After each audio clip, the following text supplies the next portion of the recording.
What's up, guys? Welcome to this Friday session. Today's session, we've just wrapped it. It's another epic episode. We start off with a very funny story of Eric and his rich friends in the Hunter Valley in a $400,000 Rolls Royce. No, not a Rolls Royce. It's a Range Rover. How they created some havoc up there. And then we move into a very cool discussion with Mark, who spent 3 weeks in China at the Canton Fair. Really interesting, talking about what's going on in China at the moment, why the Canton Fair is such an exceptional experience and something that a lot of people should look into. And then we talk about where these great ideas come from and how most of us are so stuck in our day-to-day that we don't create the space to really come up with these great game-changing, life-changing ideas. And then we sort of segued into this sort of philosophical discussion about life and why people don't pull the trigger on their ideas even when they have them. We talked about an interview that we did this week with a guy who sells Lego bricks, making $1 million a month selling light for Lego, not Lego bricks, but light for Lego, which was such a fascinating guest that we had earlier in the week. And we share our biggest lessons, what we learned from Kenny during the week. Then we talked about Amazon versus Shopify and a whole bunch of other stuff. It's a really wide-ranging discussion, but I think once you get through the first 5 minutes where we give Eric shit about the Range Rover story, it gets really, really juicy. And I think you're really, really going to enjoy this episode. Make sure you stay right to the end, because at the end is some of the best content about how you can actually find those ideas, implement those ideas, and grow your wealth. And we gave two stories right at the end, actually, of people we spoke to this week. One guy who has an $8 million business right now, in our opinion, and how life-changing that would be. And we dive into why it would be life-changing if you sold it. And it's not as obvious as you think. All right, we'll talk to you on the other side. Thanks for watching. Make sure you like and subscribe, and we'll see you inside. Here's a fun fact about our show. We put a ton of effort into making these podcasts for you. The one thing that we would love for you to do, if you actually get value out of the pod, is just hit that subscribe button. By doing that, it helps us get better guests on the show because they can see that we have a bigger audience. So if you're enjoying the content, just hit the subscribe button below, and then throughout the podcast, drop a comment so that we know that we're hitting the mark or how we can improve. Thanks for watching. Enjoy the episode. What is up, everybody? Welcome to this Friday session. We are back. We have the full team with us today. Mark is in the house. What is going on, Mark? Yo, good to be back. The dream team. Mate, you're almost a Queenslander. You have relocated to Byron Bay officially. Bought a home there. Northern New South Wales. Slowly making the trek up to the Gold Coast. Mate, that is a beautiful part of the world. So congratulations on the home. Yeah, thanks. Yeah. We love it. We moved up on Monday and we're just unpacking everything now. And it's just one of the most rewarding things is just because Frankie's now, I think, about 17 months, and just seeing her get out there and explore the home and run around and find the little gaps in the backyard and little hiding spots. It's we're pretty chuffed. I think we've made a nice move. Yeah, you have. And you're closer to us, which is great. Yeah, that's the main thing. You're an hour down the road. James, what's up, mate? Mate, fighting fit. Looking forward to getting into today. There's a few topics we're kicking around off camera, so I'm keen to get into them, especially one with some fucking idiotic driving over here. But anyway. Speaking of that, Eric, how are you? Yeah, I'm good. Yeah, good. It's going to be a good pod. Glad to have Mark back. Yeah, it's good. Excited. Yeah, we missed you, buddy. It's we had some very kind friends step in and try to fill the shoes, but we're glad you're back home and with us back here on the pod. And not many people could fit in size 7s. Yeah. How did Wayno fit under the desk? Exactly. I heard the short jokes. It's good to see them continue. I was listening when I was away. That's coming from a garden gnome. Yeah, I'm glad you're back because I'm now not the shortest. Oh, we got so much to cover. Before we do, I want to thank our sponsors for today's podcast, earlybird.ai. For those of you who are just joining the pod, you've never heard the name Earlybird. It's EARLI, not Y, Earlybird. These guys are an awesome agency that helps basically any business implement AI into their business processes. So if you run a business and you would like to create efficiencies, more sales, more leads, automate processes, give human time back for humans to do high value tasks and automate usually to a higher degree than what your team is doing it, get yourself a free audit with earlybird.ai. Just go to earlybird.ai. They'll spend a half hour with you on the phone. They'll do an analysis of your business. And then after that, they'll come back a few days later and give you a full outline of what they can do to help you get AI happening. Some of the results we're seeing, Eric, are just insane over there.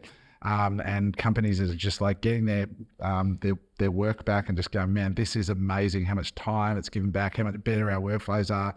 It's really, really exciting. So go see those guys, can be awesome. And also a quick reminder to go to unemployable.com/events.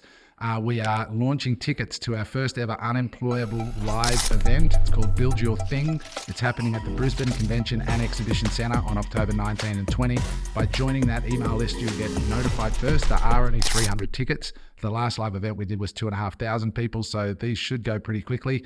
It's going to be an awesome 2 days. We've got some incredible speakers coming to the event. It's going to be an amazing networking opportunity. So get yourself on that list. With that said, one more time, unemployable.com.au/events. With that said, time to kick off with this Friday session.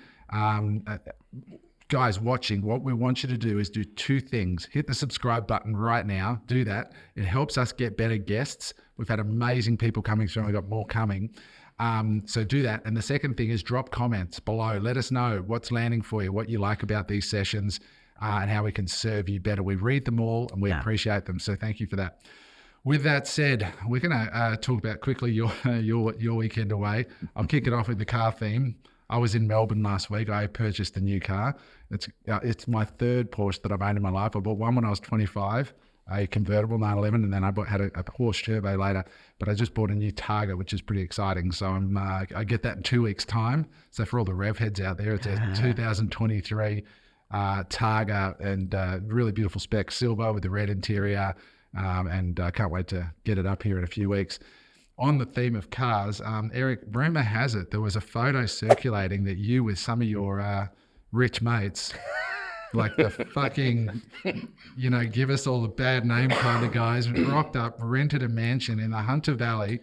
And I hear that there was a sign on the lawn of this beautiful Airbnb you rented that said no parking, yet we see no less a Range Rover. Vogue, top of the line, like a proper rich wanker. And proper. It's a proper autobiography, top of the line. You dickhead's got it stuck in their beautiful lawn. Bogged on a lawn.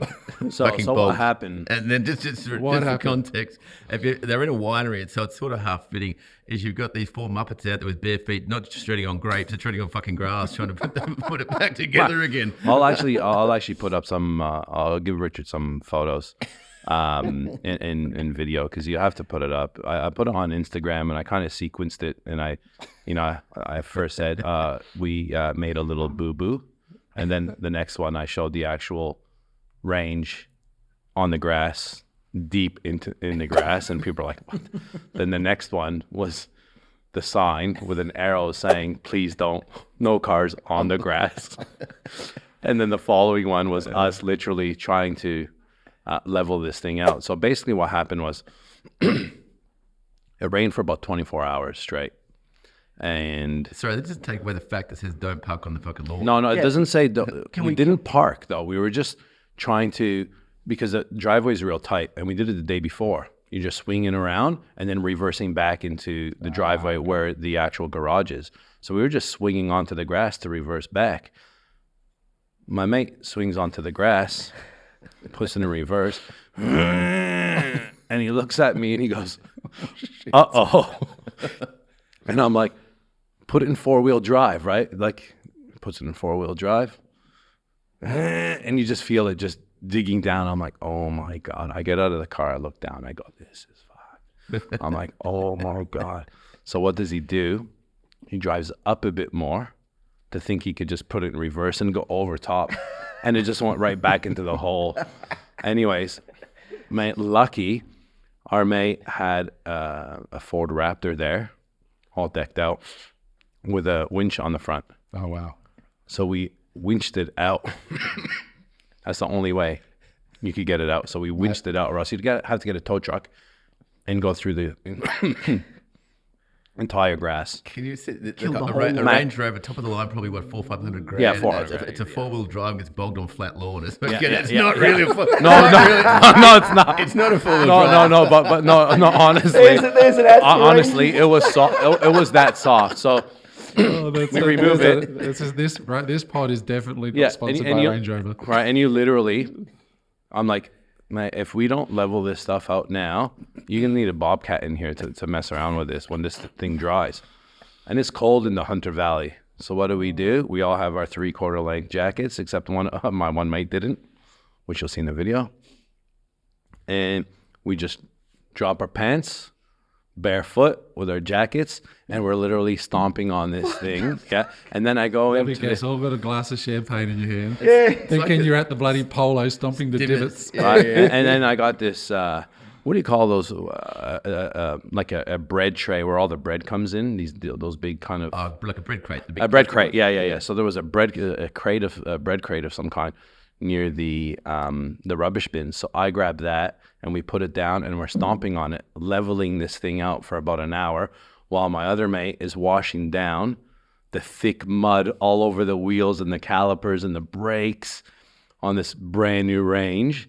And yeah, that was us. I almost fell. I slipped and almost got my ass. So was full this of mud, someone's poor Airbnb that you messed up? yeah, so I actually sent an email. We sent an email saying, hey, here's a scenario. We fucked up your And the lawn. funny thing is, I didn't realize, I went back to the fridge to grab some water, and there's a sign on the fridge saying, put the rubbish away, do this, make sure the dishes are clean, do not park on the grass. Do not Just drive on the So grass. that it cost you some money, obviously, to fix Well, it. they haven't replied back yet. So it's funny because my mate called me yesterday, and he's like, hey, have they replied back to your email?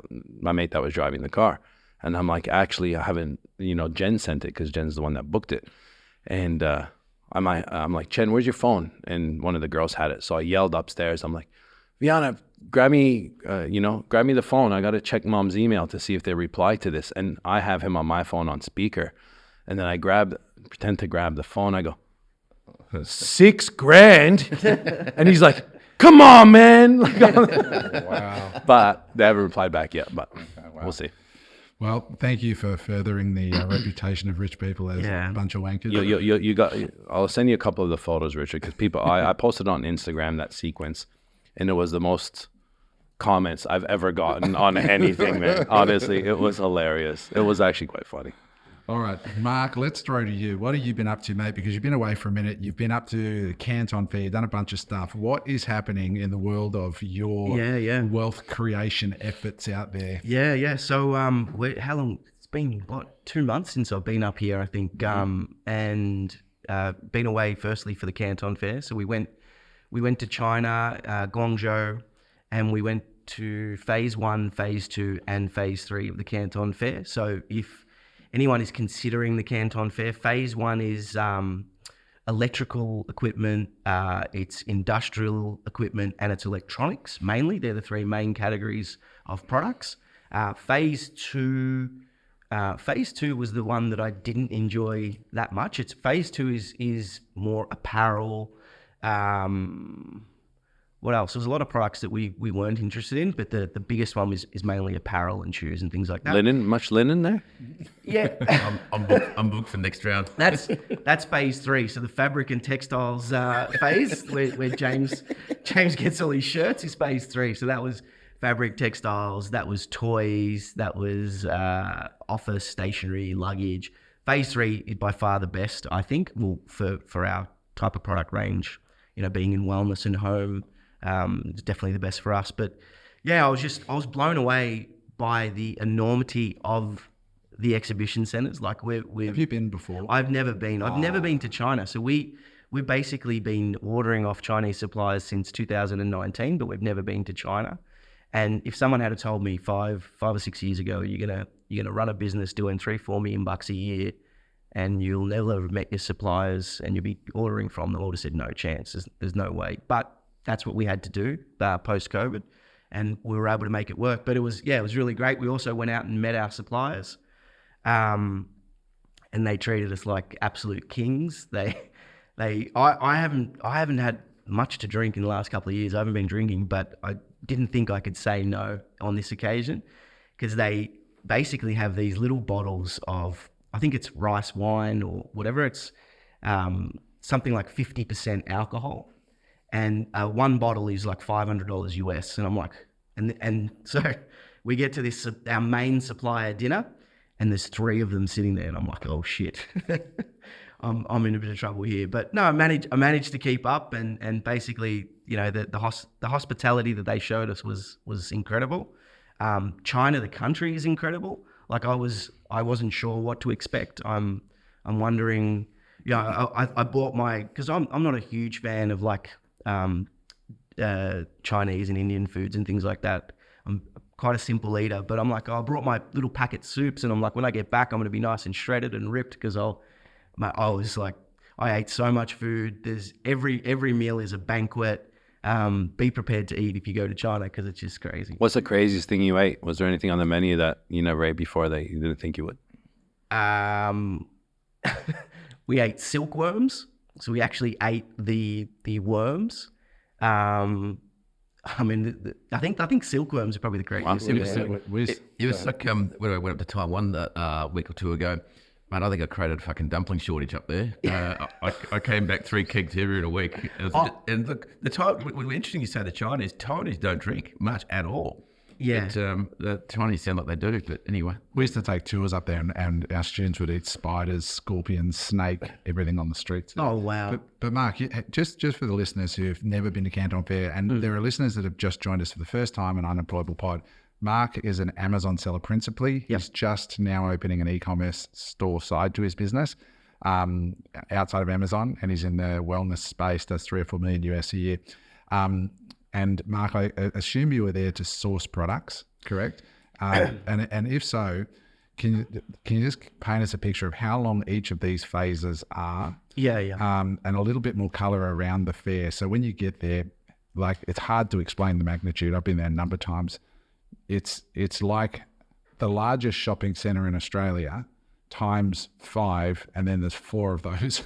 Yeah, so pavilions sort of thing. it's quite overwhelming, especially if you've got OCD like me and you want to try and walk every single aisle. But so basically each phase goes for 5 days, and there's a couple of days in between. So, you know, there's maybe 3 or 4 days in between the phases for them to, you know, redo the stands and whatnot.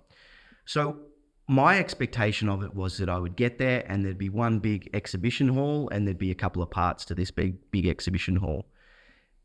But it's way bigger than that. There's like 3 or 4 massive exhibition halls, and they're connected by sky bridges that go across main highways, and you literally can't cover all of the areas in the time that you. Because each hall was multi-leveled as well.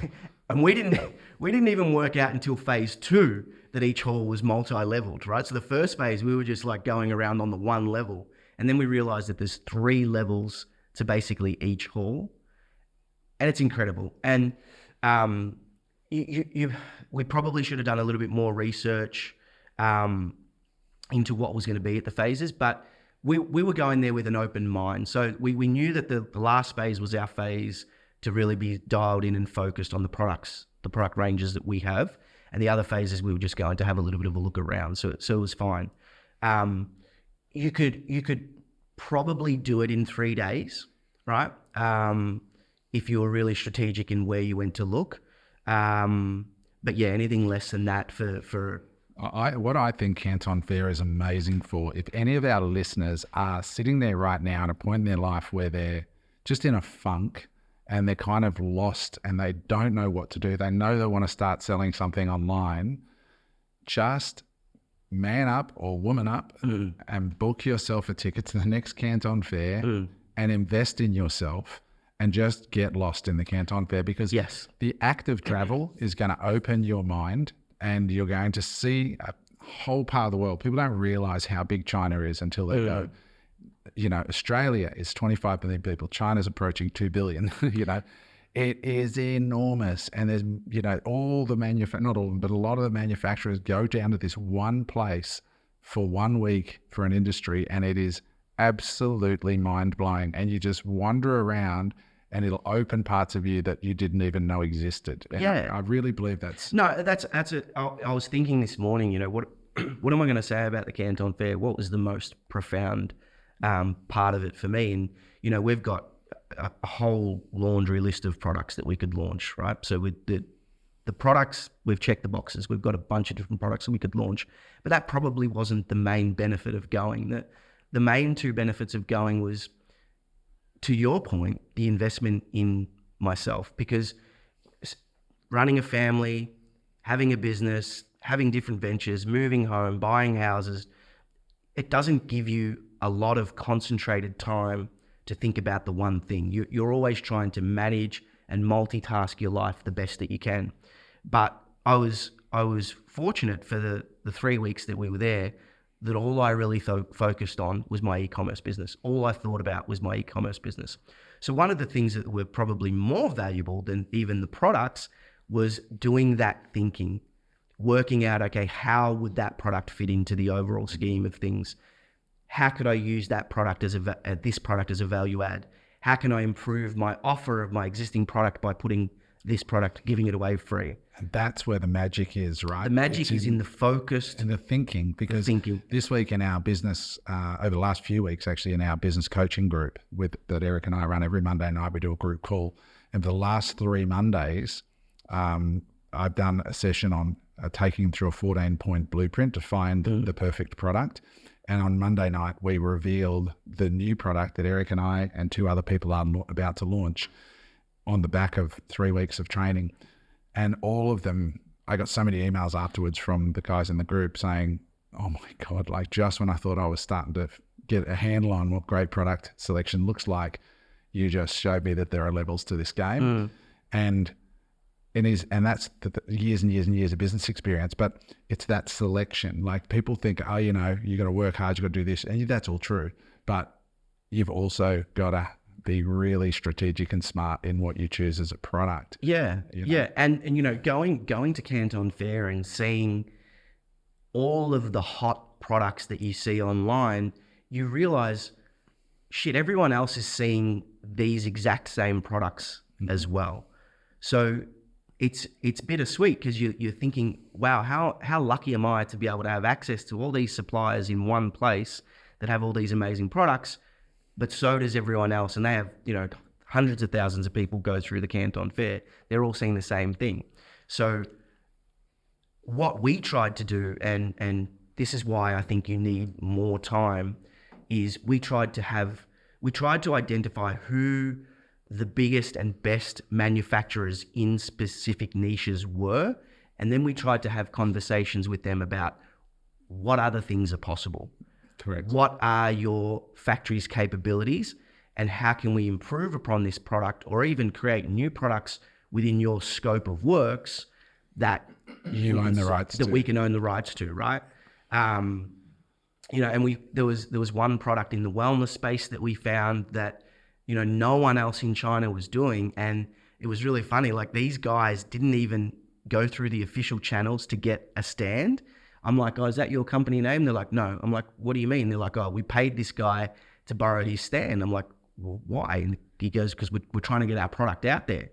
And, you know, there's one manufacturer in another country in Asia that creates this type of wellness product. And these guys have kind of copied it. And now they're just trying to scrap to get, you know, so you've really got to go there with the mindset of trying to hunt the diamonds in the rough as well. Yep. And be willing to have conversations, because, you know, there is a language barrier, but now the translate apps are so good that you can speak into the app, and it basically speaks out the other language, and you can get past that if you're really strategic in the questions you ask. But, you know, like, the other thing I would say is that, you know, sometimes the Chinese get a bad rap, like, it's just all cheap products, but there's some really smart people in China that are doing some really incredible things, and they're probably, even their sellers are probably more at the forefront of the e-commerce space, because they're willing to do what it takes, work hard, and find the strategic puzzles and the solves. But yeah, and the country as a whole, I don't think their culture is represented properly. Like, what they've done to that country in such a short amount of time is incredible. You don't see any. It's so clean. The freeways for miles and miles and miles are so perfectly manicured.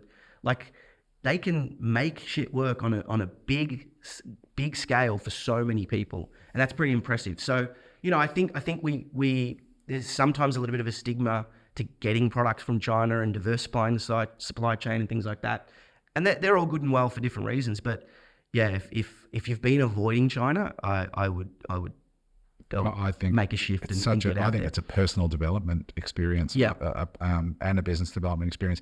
I think it's also important to remember when you're at Canton Fair that we have a tendency to think everyone's standing around me as an Amazon seller or a Shopify seller, right? Because that's what you do, but that is the epicenter of global trade for products. And so there are buyers for large retail chains, there are wholesalers, there's all kinds of product buyers there from all kinds of different business models.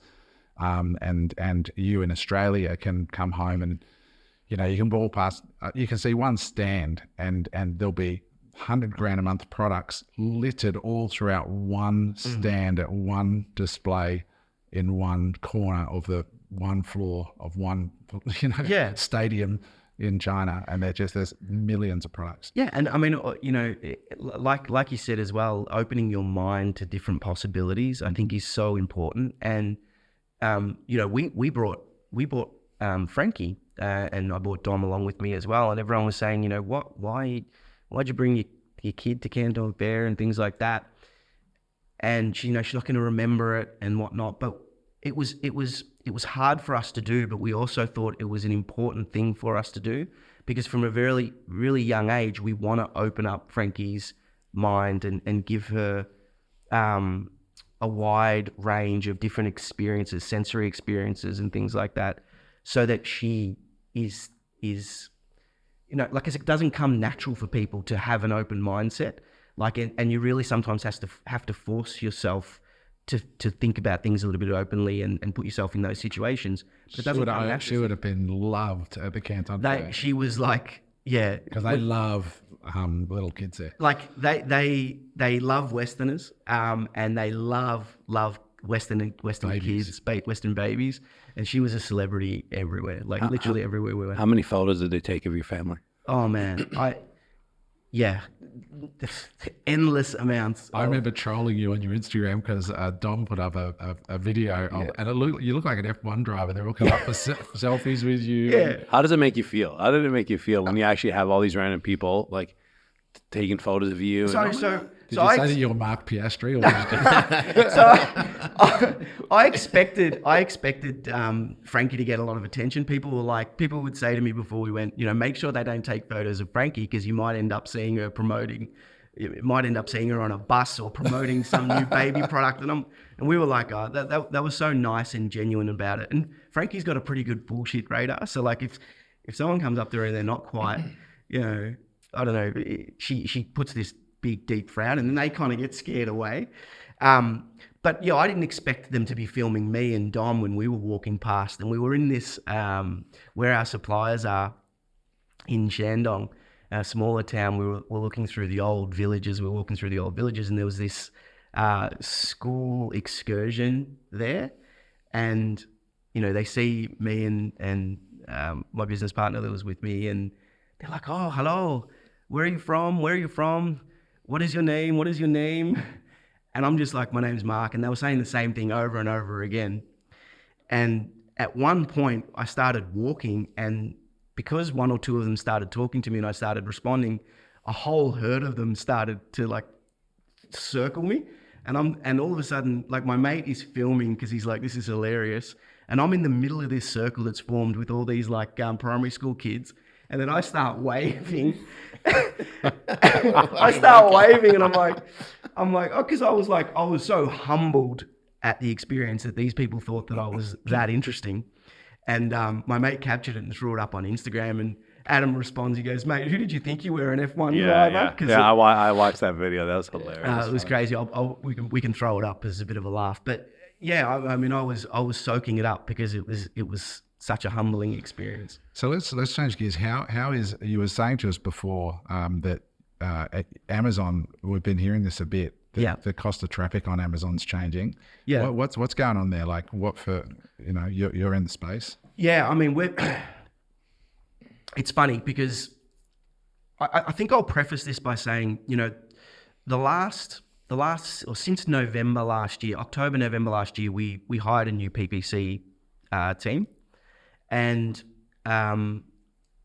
it hasn't turned out as we would have liked, or the results are definitely aren't there. But I'll preface this whole discussion by saying, even though in the last 6 to 8 months we're down year on year about 150,000 US in profit, it's probably been one of the best stretches of 6 to 8 months that we've ever had as a business. And I guess it's because of the way that I'm framing the situation, but we've been focusing on different things. So we were speaking earlier with Eric about how time becomes more and more valuable the older we get and the more successful we get in entrepreneurship. And so I've been doing a lot of focusing on trying to remove myself from the day-to-day weeds and build a team and a structure within the business that can scale the business and bring it forward.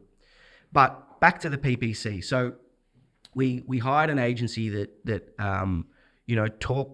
spoke a pretty good game and sold us on the possibility of the things that they could do. And then early on, some of the things that happened around the Black Friday, Cyber Monday sales, we realized that they probably didn't have the experience that we needed with an account like ours, and our year-on-year results suffered. And so that took me all day, every day during Q4, basically quarterbacking these guys, telling them what to do, when to do it, how to do it, budgets, this, that, and whatever. And by the end of Q4, we were able to recover. And my gut instinct at the time was we need to shift back, or we need to replace these guys pretty quickly. But because I'm going through this process of trying to build out and scale the team, the consensus in the end was let's give them a shot. And January, February, their results were okay. And then March, April, May, they just got worse and worse and worse. And, the Mother's Day period, which is our second biggest period ever, they basically botched. And we were, I think 50%, revenue was 50% down year on year. So all in all, that's basically meant 150 grand profit down year on year, USD. Yeah. Are you going to fire them? I hope they're not listening to the pod. Yeah, they probably do. We haven't. Look, they're trying everything they can to turn it around, but at some point we need to ask ourselves, why did we get here in the first place? And even if we do turn it around, you're so nice, Mark. Yeah. Did they come from a Fucking Did they come from a referral? They don't know it. They don't know it yet, but they do now. Did they come from a referral? How did you find out about these guys? How did you make the decision to actually use them? We've had a past relationship with them. So basically, their business has been in a different category, and one of the extensions or arms of their business that they've recently tried to launch is PPC. And so there's some smart guys that have done other things that have tried to launch PPC. But, probably the most important, it's not looking good for them, right? But the lessons in it for me are probably the most important things that I can share with an audience, right? So at the time that I made the decision, my health probably wasn't the best. I was suffering from some anxiety. I was suffering from some insomnia. And there was some things about the previous agency that weren't perfect, but they were getting the job done. And this new agency came along at that time and reached out to us. And because I had a relationship with the person who was heading up the agency, who wasn't the one doing the PPC, who sold it very, very well, I'm like, you know what? They've guaranteed that it can't get worse than what it currently is. And I was probably, they say sometimes salespeople are the easiest people to sell to, and I was probably sold on that vision. And, so the first thing is, if you're going through a difficult time, probably don't make big decisions like that with relation to your business, because you might not be thinking as clearly as what you need to be. So that was the first lesson. The second lesson was make sure that you are having a deep conversation with the person that's going to be in charge of operating the account. Now that is PPC, website, SEO, it doesn't matter, whatever it is, right? Just because you've got a rapport with the head of that company, that person is not necessarily going to be the person who's going to be working on your account. So you have to take that with a pinch of salt. And you have to, I think, with that conversation is so important with the actual operator. Yep. And you've got to be on high alert for blaggers. People who just talk and don't listen and really dig in. And that's where understanding the mechanics of what you've done, and preferably having run it yourself for a bit, really comes into play. And also, I just remember from my nightmare days on that platform, is when you do have to take a nosedive for the shit agency, which I've had before as well. Not only do you lose the profit, to get back on that, get the BSR back up, you've got to pump a shitload of cash into the ads, and you've got to burn a lot of your own inventory to get you back up on that ranking. It's not an overnight fix, and sometimes, I'm not saying in this case, if at all, to get you back to where you used to be. So it's not just it's the 150 US loss. It's the shitload of ads you got to pump through it, probably break even, and then the inventory you burn plus the time. It's not a 150 dent. It's big. It's probably double that over time. 100%. I mean, in no uncertain terms, I've told the people within our business because part of me trying to scale the business is to try and take my hands off the Amazon side of the business and to focus on the things that we've spoken about so much on this pod. Driving traffic through Meta, Instagram, Facebook, building a Shopify store that's optimized fully. TikTok, we're about to start a TikTok store, so in a couple of weeks I can give an update on that. So part of me trying to scale this business has been trying to put people in place to run the Amazon side of things, so I can focus on the other things and become an expert on those things, and then hand them off to someone else. But you're right. Those things take time to heal. And the other thing that I probably should have done, and this is the inner battle that I was going through, is I probably should have fired much quicker. But I was caught in that conflict of, is me firing quicker, trying to jump in, take control, make the decisions, and am I stunting everyone else's growth around me? So the fact that I didn't fire quicker has probably helped me to build some rapport with my team, and it's helped them to understand how serious the stakes are.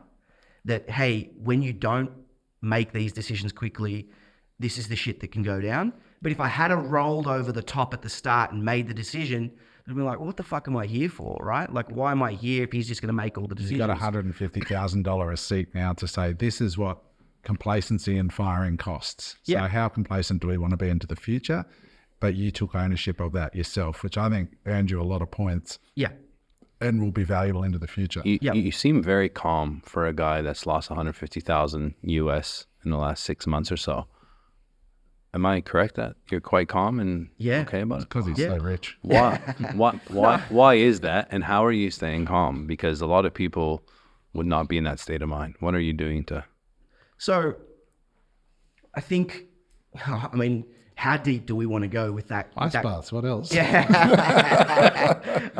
Well, I know you don't usually drink, but now it's a Valium and a shit ton of soda, or rice wine, so it certainly patches up a few holes. I know you're growing a mean mustache, but I don't know if that has anything to do with it. Look, how deep do we want to go on that topic, right? On a high level, my whole life has been flight or fight. Everything is like life or death. And even the smallest things I've made into mountains. And after a long time of being in business and now having a family, you realize there's only so long that you can go on living life under that kind of war mentality. That war mentality that at some stage it's going to fall apart and your body's going to say no. And I think my 39th year, the year that Frankie came along, was that year of my body telling me, you can't see the world this way anymore. You can't operate under this. It's gotten you to where you are. It's made you who you are. It's made you successful in spite of where you come from, in spite of how you grew up. It's made you successful, but it ain't going to get you to the next step. And so, throughout this whole time, it's been tempting to want to jump back in and try and fix it and go to war. But I know that that's only a Band-Aid fix. And that if I'm truly going to sustain in entrepreneurship, that I have to be more patient and I have to exercise more calm. And I was speaking to a mentor recently as well, and he said, and this guy does, I think about 25 mil, 30 mil a year on Amazon. He said, you know what? He goes, in the last 12 months, he goes, I've been in the room with a lot richer people than I am, and there's even some billionaires. And he goes, the one thing that I've noticed when you get to that next level is how stoic they are, how many of them actually practice stoicism. And so for me, I've looked at this whole scenario as not happening to me, but a test for me.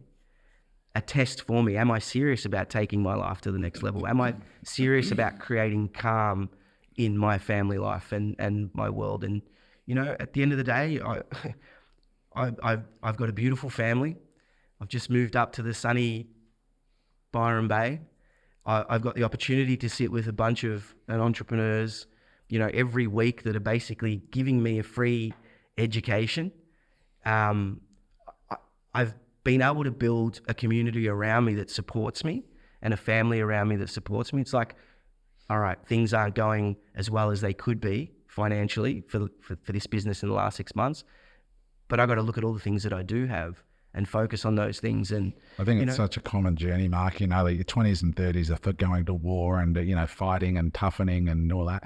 And then as you get to 40 and beyond, you start to get a bit of wisdom and a bit of power and weight. And then it's even, I've just hit 50, and I can say it changes again at 50, but I remember going through that, and it's a really great realization. I'm really happy for you, because you just have that sort of, you have power and wisdom and strength, and it doesn't need to be loud and noisy and stressful. You actually just know what to do, and patience is a part of it. And very, very cool. And look, thank you for the compliment and noticing, but it hasn't always been that way through this last 12-month period, right? There's been moments of agitation, there's been moments of frustration, there've been moments of, me sitting down with Dom saying, shit, what am I going to do? We're at a bit of a crossroads here.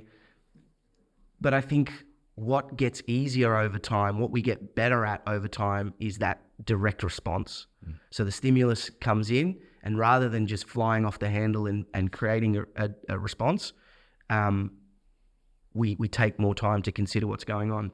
I'm also in the situation where I've been forced to improve upon my response, because I'm in business with my fiance.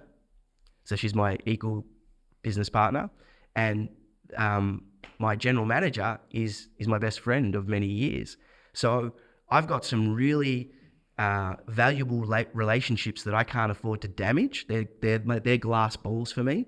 So I can't go to war with this situation on every front.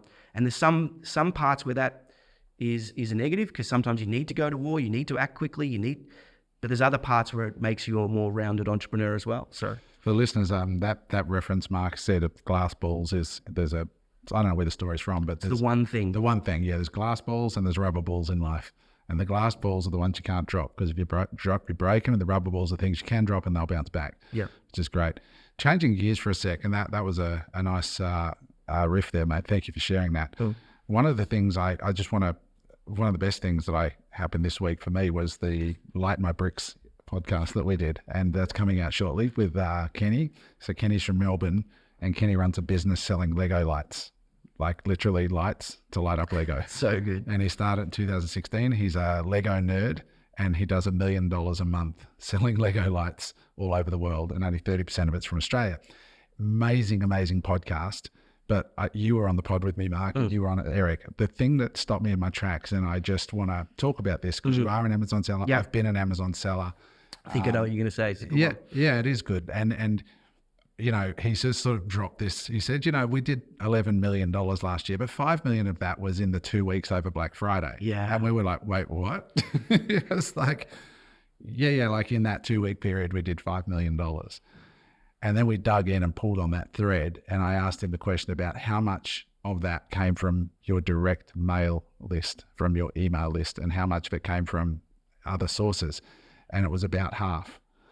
So that is one of the reasons that I myself am now all in on outside of Amazon. So I think Amazon's a great breeding ground to start. And I think people, if you've never sold a product before, go to the Canton Fair, have that experience of being overwhelmed, pick something or two things and import them and then sell them and try to make some money. That's all, getting your education going, and Amazon's a beautiful place to start. I think that's another reason why, I'm trying not to focus too much on the negative side of the Amazon thing, because there's so much opportunity out there totally with other things, and Facebook is one of the things that we want to do. But you look at Kenny, just when he dropped that, go ahead. No, I was gonna say, when he dropped that bombshell yesterday, because I'm like, I need to start meta ads and when he dropped that bombshell that we actually did 5 mil in 2 weeks, it kind of changed the game for me, because the light bulbs went off.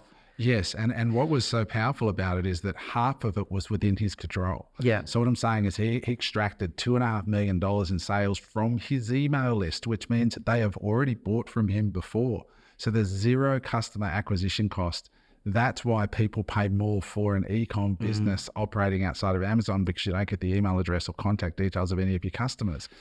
So, and Kenny said off camera when the tape stopped, he said, and not that he didn't want to mention this, but he's on track to $24 million this year, double, which is nearly $2 million a month from Melbourne, selling to the world. And that's the power of why you want to consider e-com. Amazon or completely off Amazon? Completely off. Completely off. Wow. And what was amazing is he talked about his sales strategy, and I won't go into too much here because I want everyone listening to this to listen to that pod. Yeah. But he broke down Black Friday sales, all the sales periods, the Star Wars Day, that's obviously a big day for the Lego community. And he talked about how he participates in Black Friday sales, but doesn't lose money by discounting, but still does record sales by packaging deals together. It was such a great listen. It was so valuable. So valuable. And it just really is a great distinction that... And James, what boggled me was, on his average order value, that $5 million was about 44,000 actual orders in 2 weeks. Can you imagine the 3PL packing 44,000 orders? Yeah, well, he has 3 or 4 3PLs around the world. Around the world, Europe, USA, and so on.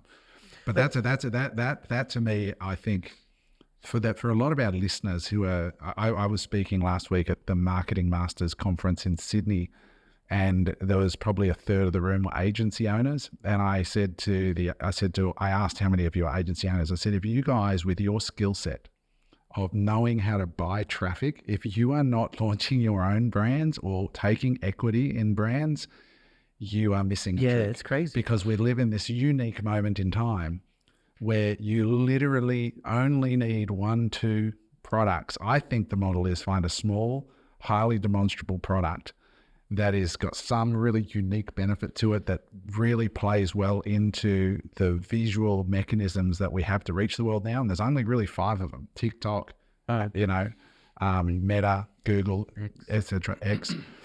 If you can find a product that plays well in that kind of environment, you can sit at home and sell your thing to the world like Lego lights, right? It's highly demonstrable, right? It's visually appealing, aesthetically pleasing.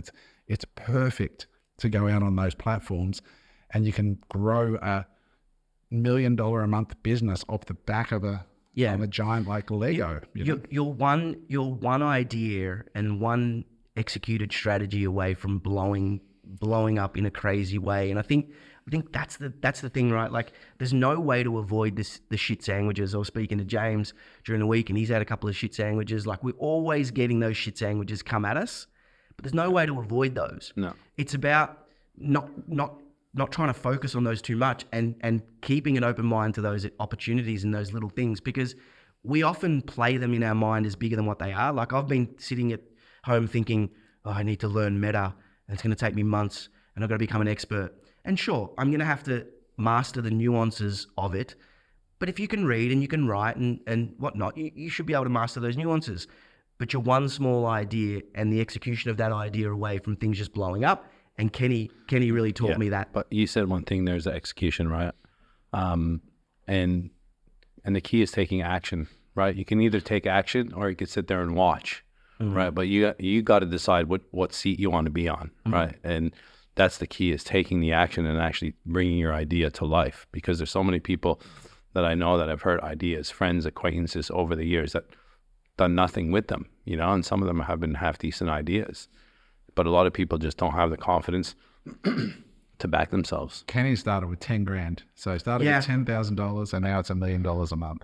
I mean, think about that as a return. But that idea and literally he's bootstrapped it the whole way. Yeah. The thing I think a lot of listeners or learners, us included, always struggle with is, how do you get these ideas? And, I think there's a lot to be said for Einstein. When he discovered the theory of relativity, he was lying by a river, relaxing, and it just came to him when he just let it go for a minute. And that's, again, what I think is the power of travel, and it's the power of changing environment. It's like just going away for a minute, and people just don't invest in themselves. And I know people that can. I know people who can invest in themselves, but simply do not. They just do not put their money to work in themselves. I had a friend who recently went to the Bali Time Chamber, and he took a month. And I don't know if you've heard of the Bali Time Chamber, but it's a men's only retreat, and it's all organic food. You're only allowed to work out or do digital work. So it's not a digital detox, but it's a full-on gym, like with trainers, organic food, your cabin, you go there for a month and you just transform your body. And so that kind of immersive experience, or going to a Vipassana retreat, or just going camping, or just jumping on a plane and going to the Canton Fair.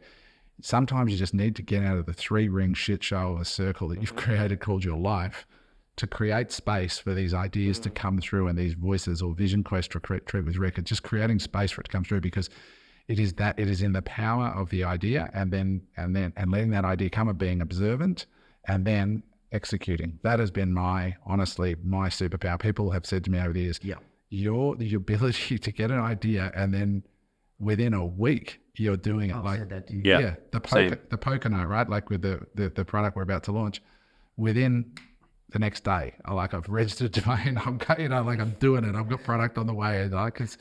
It's that ability just to go and try and be willing to fall over. But most people, man, they just fuck around for years and they're afraid of failing. That's the fear of failure, I think, right? The fear of failure. You failed multiple times, right? Oh yeah, you don't die. So you don't care. You've done it. But I think a lot of it is that also fear of judgment. Yeah, I'm about to say, fear of failure is one thing. When you've screwed up quite a few times, the water ducks back. But I think it's the fear of failure and the judgment of others. Yeah. And like once you've had your ass handed to you a few times, now it's like, could not give a fuck. Especially in this country. Yeah.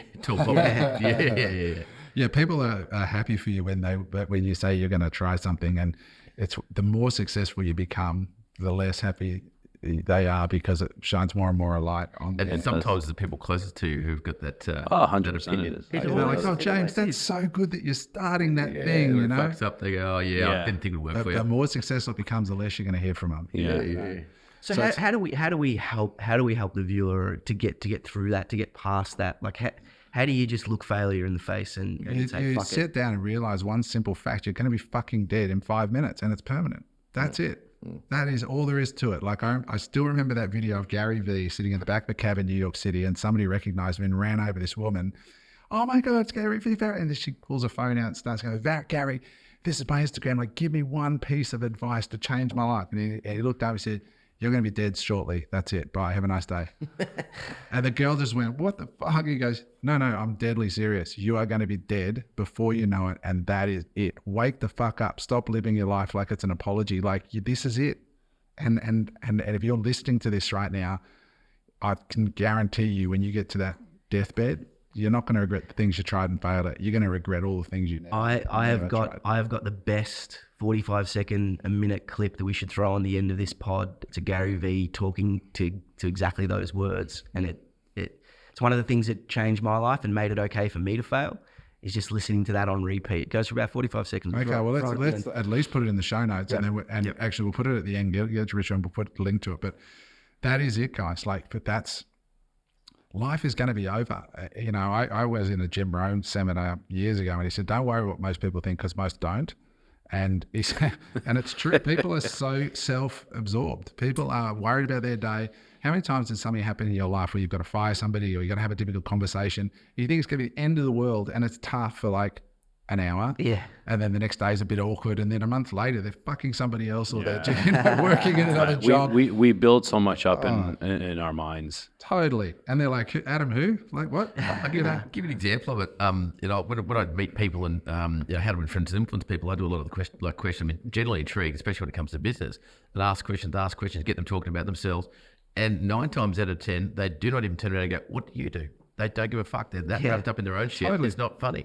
And it I happens was in a more party often the other than not. night at Eric's, and I said that to him. I was a very successful guy there, and I knew how many kids he had, how long he'd been in the business, how he made his money. And I said, Derek, do you know how many questions you asked me? Zero. Yeah, it happens a lot. So when you're going to try something, guess who really, the only person that thinks people give a shit is you. And that's get over that. Yeah, and then you amplify it and get in your head. But yeah, I honestly, I watch people like Mark Twain said, most men live lives of quiet desperation. And that's so sad. I had a guy this week contact me on the DMs. He says, I've been watching your content for years. I've been stuck in my head for 10 years. I'm an accountant. I can't get out of my head. And I texted him, emailed him, and he said, should I do your coaching? And I said, no.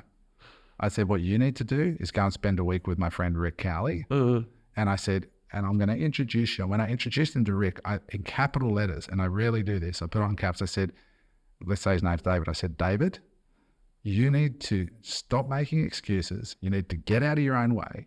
You need to give yourself permission to go and spend a week with Rick. Give him the $5,000 and get your ass there respectfully. I think that's what he needs to do. I think you've touched on a really important point, the whole giving yourself permission. Yeah. Like my old man's pretty much retired, and he just came to the Gold Coast for a week, but he hadn't been on a plane, hadn't been on a holiday since 2014. Wow. It's like he's retired. He owns a home. He's got a little bit of money in the bank, and he's like still working and trying to go to market and just trying to like hustle. And I'm like, he's like 70 something now, and it's like, when are you going to give yourself permission? He's never going to. You have to give yourself permission. I figured out with my dad, he just wants to talk about change. He doesn't actually want to change. He just wants to, and that's cool. I'm totally accepting now. He's like, Adam, when I get things together, I'm going to move to the Gold Coast. And I'm like, Dad, you're 85. Like, you ain't moving anywhere at this point. Like, you love the idea, and I love talking to him about the idea, and that's our relationship exists within the idea, but not within the implementation. I almost think, at times we think that life is infinity and that we won't die and that we have all this time, like it's all good. Yeah, we're going to die. You're going to die. You're going to die at some point. But you don't think about it like, shit, if I die tomorrow, what? Like we think we're invincible and that we could just, life will always be there and, I'll just wait and I'll make that decision next week or next year. And it's not like that. Urgency, unfortunately. And that's where, I just recently went through this with somebody very, very close to me, and we had a scare, like a proper scare, and it puts a real sharp focus on things, and so that is what I want everyone listening to this to realize is, don't die with the music in you. Give it a crack. Like the thing that's common amongst all of us is we're giving it a crack, and the ability to be able to pick yourself up from being fucked over or things going bad. And I remember talking to Grant Cardone, and he said, people ask me, what would you do without Elena? And he goes, what, if she died? And they're like, yeah, if she died, she says, I would find somebody else, fall in love, and get on my life. And Elena was right there. And he goes, why would I fuck around? She's dead. And she would want me to be happy, and I'm just going to get on. And it's not that I don't love Elena. I love her to bits. But I have one life, and that urgency and that spiritual maturity, it wasn't said with coldness. He goes, I would fall in love with somebody else. I would find love again, and I would live the rest of whatever time I've got to the full. And that urgency is why he is where he is in his life. It's a perfect example of a man who doesn't suffer from guilt. No. And guilt is like a terrible emotion. And I feel like, without going into the spiritual and emotional side of things, I feel like those who are not willing to give themselves permission are in some way dealing with guilt from something or somewhere. And my advice would be, because I know that was true for me, and my advice would be to deal with the source of that guilt. and get rid of it. Get therapy. Go watch the narrative bin get rid of podcast it. we did. Get rid of Go it. get help. Get rid of it. Sort it out because you're going to die and it happens quick. And like I turned 50 and I was fine about it until I saw the big 5-0 balloons that my neighbors in my building put in the fucking living room. I walk in the living room and I see 5-0 floating in the lounge room and it fucked me up. Like I'm not going to lie. I honestly, it just was like a ton of bricks. And I was like, oh my God, I am now one of those people for years I've gone out with my mates and I walk past a restaurant that's like a daggy restaurant and it's got the old people in there with the 50 balloons floating around when they're drinking the cheap wine. And I'm like, fuck, I'm in that group now. Like you get discounts soon. Yeah, fuck you, Eric. And parking. But Imagine rocking up in your Target with the fucking disability sticker on the front. oh mate, honestly, the guy I'm buying it from, good story. It's got 491 Ks on this car. 491 Ks, and the guy's selling it because it took 2 years to arrive and he waited till he was 70 to order it and he fucked his back in the meantime. Now he can't drive it. Oh, man. But, and so I bought it off him. It's 491 kilometers. But the thing about it is I think about it and for the first time in my life I go, I looked at the next 20 years and I had a good conversation with Eric about this after my 50th birthday because we're in Unemployable, the business side together. And I said, Eric, I need to talk to you. And I said, Eric, I need to bake this business so that I can travel, which is why we're going to be doing these Friday pods virtually, and we're going to be stacking the things so that we've both got. Because I said, I don't want to give the best 5 years of my life now the next 5. Every 5 after that is diminishing towards the grave. Like, not to put too fine a point on it, but that's the truth. And I don't want to give the next 5 years of my life how I've given the last 30 to business. And so, it puts a real, and I look back and I go, fuck, I remember when I was 20 and 30, like it was yesterday. I remember when I was 37, I was flat broke. I was down to $3,000, right? And I go, Jesus Christ, like it goes so fast. There's a documentary Sylvester Stallone's got out on Netflix, and he mentions in it that up till 40, it's all about gaining. And from 40 onwards, it's all about losing. Yeah. In multiple ways. Yeah, in multiple ways in that, your that life. hit me when he said that. Right. Yeah. And that, like losing muscle mass, losing memory, losing family, like you're with your kids, then you're losing friends. And we went to the Steve Bartlett event and it said how much time you have and how much time you spend alone as you get older. It's unbelievable. That's why those calendars have become so popular. We've seen those ones that they send it to you and it's got all of your life as dots. Oh, yeah. It's a poster. Yeah. And it just shows, they send it to you saying this is when you're born and this is all the dots you got to fill in. This is how many squares you got left if you live to 100. Yeah, and it really makes you think about things differently. This is how many squares that you use up cooking, driving, in traffic, on your phone, you've got. And this is what you have actually left. What are you going to do with your life? And you're looking at, and they did the jelly bean. It was a jelly bean video at the Steve Bartlett event, and then you just think to yourself, you're like, it's not a lot, when you actually put in that. And people spend it in guilt, in shame, in fear of most things that are never going to happen anyway. And honestly, I look around and I love having James here on the pod with me because one of my biggest failures was with James together. And I love the fact that we got through that together and we're still really close mates. And not for 1 second, I don't think at any point have either of us looked at each other and gone, it was your fault or your fault. Just we both were More sort of laugh and dust off and fucking next. yeah, move on, right? And that to me is just such a great reminder of when it's working at its best, when you got two people that are living above the line and taking responsibility. But anyway, so for listeners, a bit of a sideways riff there, but I hope it holds some value for you. But overall, I think it's interesting, Mark. You're still there with Amazon doing great. And I had a call this week with a client, a coaching client, who has and I just thought I'd share this for your discussion. He's doing about $3 million US profitably on Amazon. It's got a great business. Actually, I had another discussion just in defense of Amazon, 2 discussions this week, both clients, both in the coaching group. One's doing $3 million. The other guy 3 years ago was a tradie, like literally a tradie. And he said, Adam, I want to do this call because I think my business is at a point where I might want to sell it. And I said, well, where's it at? I really didn't know where this guy's business was at, right? And he said, I'm doing $600,000 a month. I was like, whoa, dude, on Amazon. On Amazon. Wow. Yeah, $600,000 a month with a small range of SKUs, hasn't got a lot of competition, still crushing it. And we sat down and I said, well, first of all, you're lucky that you haven't got that much competition because he's in this little niche that's like, you just wouldn't, it's not obvious. And That's so good. And I was like, dude, you found like this cracking little niche. It's not sexy at all. He's winning because he's appealing to the fact that his customers are not sexy, and all this stuff. And he's done really well. And we said, should I sell this or should I scale this, And we looked at it and I said, I don't think you could scale this easily outside of a marketplace because of the price point, right? So you haven't got enough gross dollar value to run traffic to this thing profitably. You could maybe work with influencers so that you don't need to run traffic that way, and you could put them on commission. But do you want to go? How are you feeling at this point?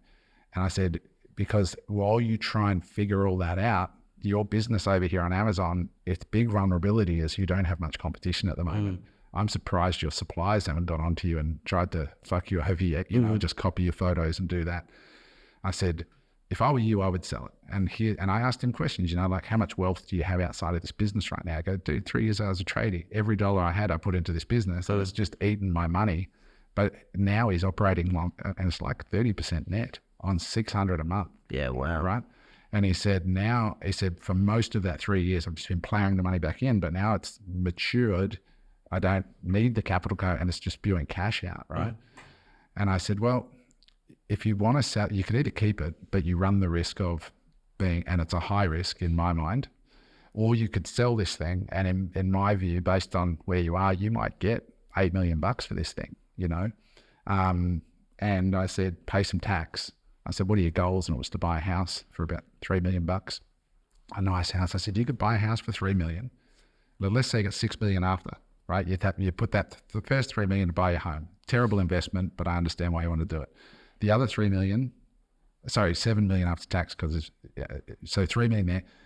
$3 million is leverage. So go and borrow another $3 million, just buy real estate. You've got $6 million worth of real estate going up at 6% a year. Unless you're a fuckwit, you'll never lose it. Just hang on to it. And then you got $1 million left over to start another business, or $500,000 and start again. I said, that's going to reset the financial floor of your life for the rest of your life. You are going to never struggle for money again if you just do that. And he was like, fuck. Yeah, and he was so close to it that he didn't know what to do next. He was like a deer in headlights, and it's so common. But it's also a human bias. Like I think I posted something on Instagram once, and it was like, would you prefer to get $200,000 a year for a certain amount of time, or $2 million upfront?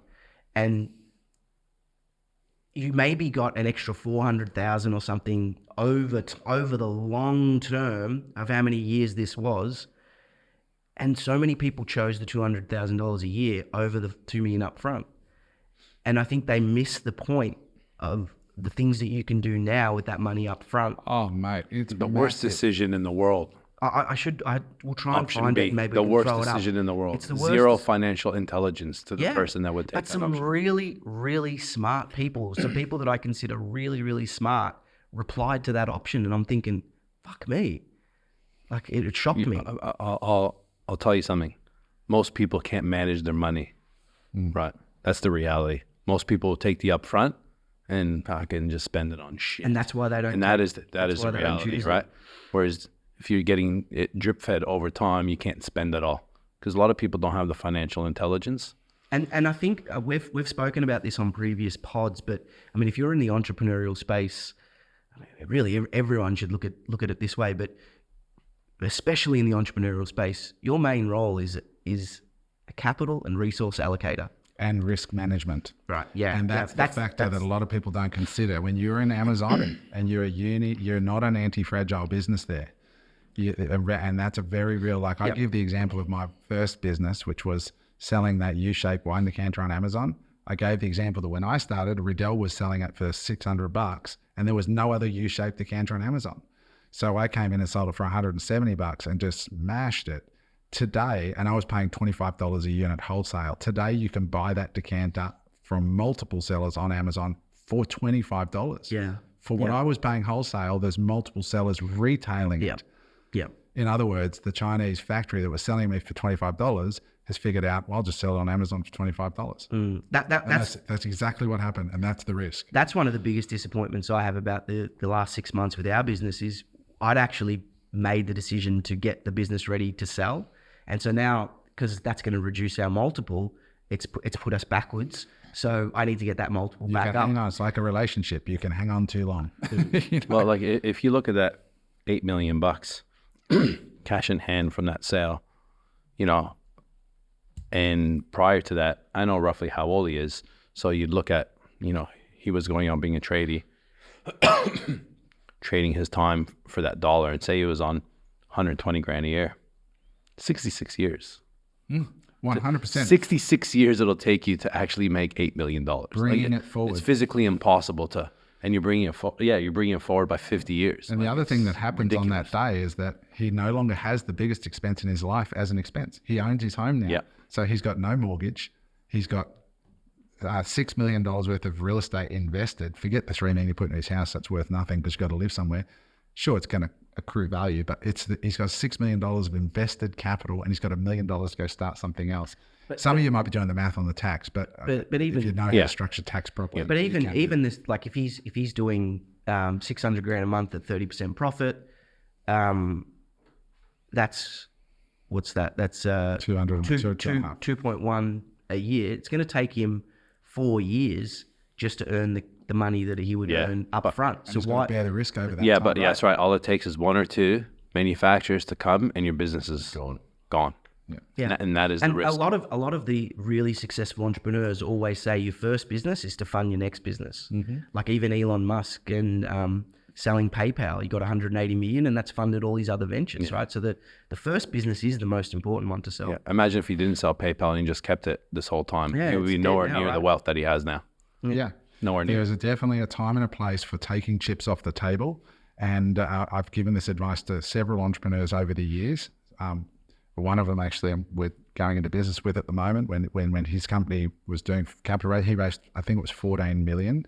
And I said to him, if you get a chance in any of these pre-IPO rounds to take money off the table, because the intention was to IPO, which they did, and then the IPO went to shit. I said, if you get any oversubscriptions and somebody's prepared to buy equity off you pre-IPO, take it. And I gave that advice to two young guys in LA. One of them, I was at his launch party. It was a company called Soothe.com. So it was, I think they're still around today, and they're like the Uber for massage, but like legit massage, just to be clear. And I said this to him. I said, you should take a little off just to try and buy a house or put something off the table outside of your business. And then about a year later, I bumped into him at a party, and it was a red hot startup. They were crushing. They were doing 500 massages a day within 3 months, and they were taking half of the revenue. So it was $100 a massage. They were getting $50 500 times a day after 6 months of starting this business. Incredible. But anyway, I said, did you take some money off the table from those founders? He said, yeah, I bought a house. I said, oh, cool, fantastic. What did you get? He goes, I got a house in the Hollywood Hills. I'm like, great. Yeah. I said, what'd you pay? He goes, 10 million. I was like, fuck, mate, how much did you take? Took a bit off the table. Yeah, but the valuation on the company was, I think, in the hundreds, Wow. And I was like, dude, well done, well played. Now he lives in Costa Rica, and he's basically retired. He's got acres down there. He's just crushed it. And he's only like, I think he'd be 35 now. He's only young. So yeah, risk. I think it's allocation of resources, time, and risk. And as you get older, you realize that things in business can turn very quickly. And I think one of the problems that everyone faces is we live in this world where we showcase the exception. So we have Mark Zuckerberg, and we have the latest, $1 billion founder, and we start to normalize that and think, I'm going to hang on because that's what happens. You become that. Whereas I've built my career on taking chips off the table. When I say career, I mean wealth, by just doing it slowly. Like just, okay, I've got a win now. I'm going to take the win. I'm going to build on that and take a slightly bigger win, because I realize I don't think I'm a Mark Zuckerberg, or I know I'm not. I'm not an Elon Musk. And a lot of times you go, if Elon had sold at this time, if Jeff had sold, yeah, but you're not Jeff. You're not Elon. Take the wins when they're there, and just keep building up the ladder of wealth. The old saying, you can't go broke taking a profit. Yeah, exactly. Guys, we are at the end of the pod. That flew by. Mark, thank you for playing center stage today. I think that will be helpful for a lot of people to get to know you better, because I feel like people don't know you yet, and they've had a lot more time with us. And I think that was really good in establishing who you are holistically and not just as a business guy. And it's a real joy watching you and Dom and Frankie, and I'm not sure, but I guess there might be another one at some point. If there is, that'd be amazing. And watching Eric build his family is a beautiful thing. And then watching James work the pab on a Friday night is something to behold. We need a James cam. We all live in the shoes of James once in a while, don't we? He'd flip flop around in mine though. We've got a bus being wrapped right at the moment. Flip flop around. Oh Jesus, we've got a bus being wrapped at the moment, and we're playing with the idea of putting James's Tinder profile QR code on the side of the bus. You should do it. It'll be hilarious. Just put my phone number there, it'd be easier. Yeah. Imagine the calls. Oh yeah. Oh wait, so check. It goes to Billy, mate. It'll be good advertising for it. Guys, thank you for tuning in. If you've enjoyed today's pod, drop a comment in the comments. Make sure you subscribe, and importantly, get on the pre-registration list for our summit, October 19-20. Go to unemployable.com.au/events. And in closing, thanks to our sponsor, earlybird.ai. If you want to get your business audited to see how AI can transform your business, go see them. They are going to be very helpful. Good bunch of guys over there. Thank you for watching. We'll see you on the next one. Bye for now. Hey there. I hope you enjoyed that episode of Unemployable. If you'd like to watch another episode, just click there.